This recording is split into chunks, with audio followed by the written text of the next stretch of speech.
Ada kawan-kawan tanya saya, dia pakai kereta Honda City, dia nak pakai minyak grade 1060. Boleh tak dia pakai 1060? Sebab dia nampak banyak kereta yang modified pakai grade 1060. Dia ingat kalau kereta Honda City dia pakai 1060, kereta dia akan jadi kereta racing. Betul tak? Jom kita sama-sama kongsikan. Jawapannya, kita tak suggest pakai 1060 dekat kereta yang standard. Kenapa? Sebab 1060, belakang dia punya likatan adalah 60. Akan berat sebab 1060 dia likat sikit, dia lambat flow naik enjin atas. Bila anda cruise start, dia akan menyebabkan kereta anda flow naik atas lebih lambat. Kedua, kereta anda standard, dia kurang horsepower. Macam kalau kereta modified kan, dia sudah modified, jadi piston ke semua ke sudah jadi besar, turbo pun besar. Jadi kalau you pakai likatan yang lebih likat, dia tak ada masalah.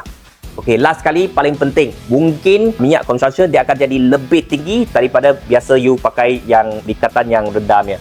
Okey, jika kawan anda pakai Honda City, kita suggest anda ikut menu book dalam sana ada bagi spek. Biasa standard spek dia akan pakai 0W20 ataupun 5W30 fully synthetic.